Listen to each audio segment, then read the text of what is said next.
Thomas's birthday surprise. Down the line, Thomas was still waiting for Diesel to arrive with the rest of the party supplies. He was still thinking about his special surprise and was eager to find out what it might be. But Sir Topham Hatt looked concerned. "Diesel should have been back by now," he said. "It won't be much of a party if our guests have nowhere to sit and no food to eat." So he turned to Thomas. "Thomas, I need you to go and look for Diesel and make sure he hasn't run into any trouble. You can collect your surprise from Washford station along the way."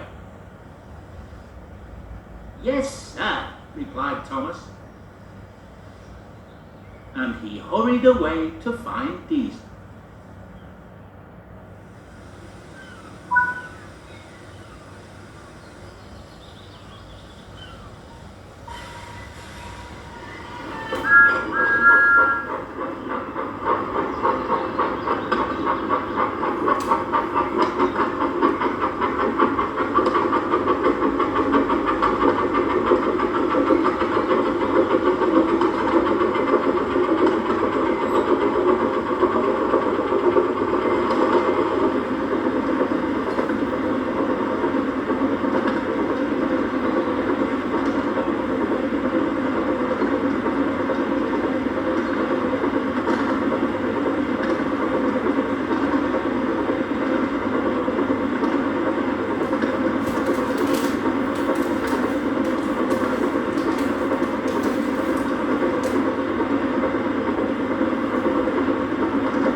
Soon Thomas reached Washford station, and he saw the station master was there waiting for him.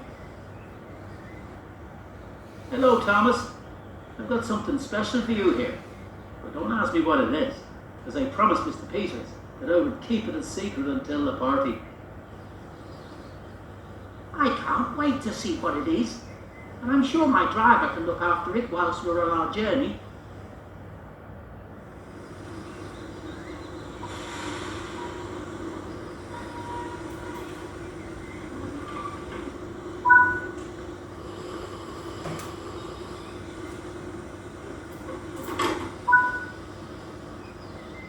need to keep looking for Diesel.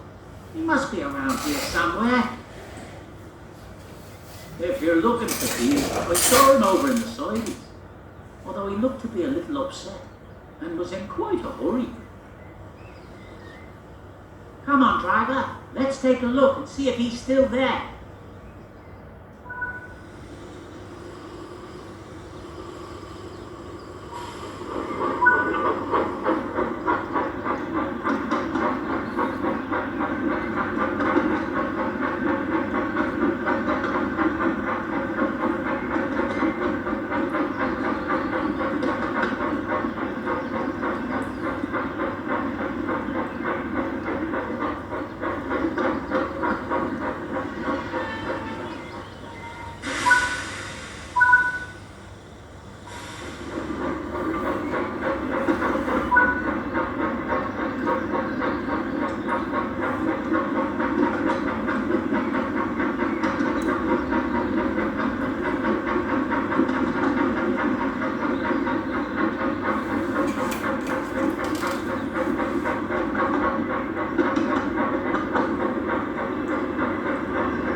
There you are.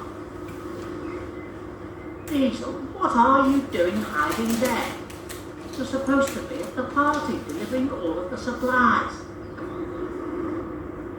I know, Thomas, said Diesel unhappily. But I can't let Sir Topham Hatt find out what happened. It wasn't even my fault anyway. Why? What happened?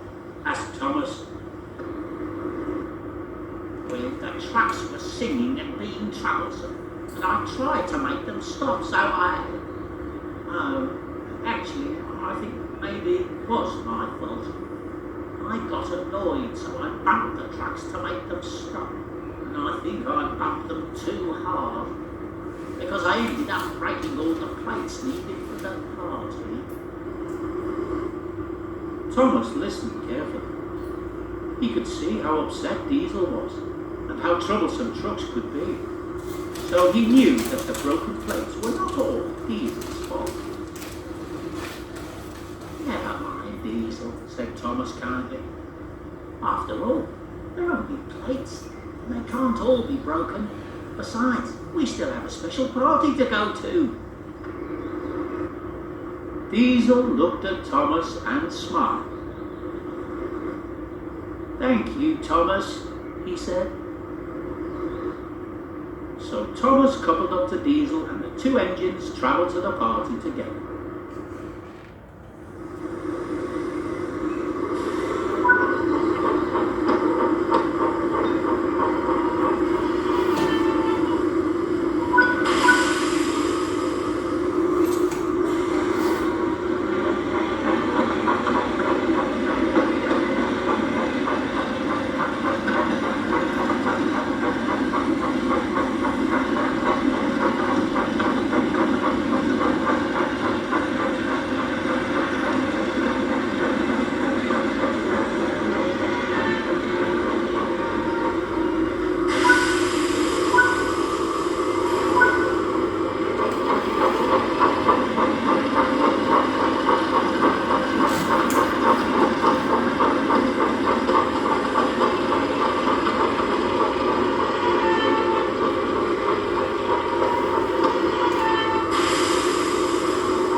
Topham Hatt was waiting for them. Diesel was still upset, so Thomas tried to explain what had happened. Sir Topham Hatt thought for a moment and turned to speak to Diesel. The broken plates may not have been entirely your fault, Diesel, but you shouldn't have tried to hide. It's always better to admit your mistakes rather than trying to cover them up. Yes, sir, I'm sorry, sir, said Diesel sadly. I just wanted to show you what a really useful engine I can be. But I messed things up again. Now don't worry, Diesel. Broken plates are easily replaced. And now that you've delivered the rest of the supplies, the party can truly get started. It wasn't long before the station platform was covered in tables, chairs and balloons. Thomas and Diesel looked on as Sir Topham Hatt stepped forward in front of the crowd to make a speech. Ladies and gentlemen, first of all, I would like to thank you all for being here today to help us celebrate a very special engine. I met Thomas many years ago when he first arrived on Sodo, wearing the same colours as he's wearing today. Despite his eagerness and sometimes cheeky behaviour getting him into trouble, I don't know what we'd do without him. As it is his special day, we have one last surprise. Everyone watched as Sir Topham Hatt placed the brightly coloured blue box on the table. When he removed the wrapping, Thomas was delighted to see a beautifully decorated cake. So please join me in wishing Thomas a very happy birthday.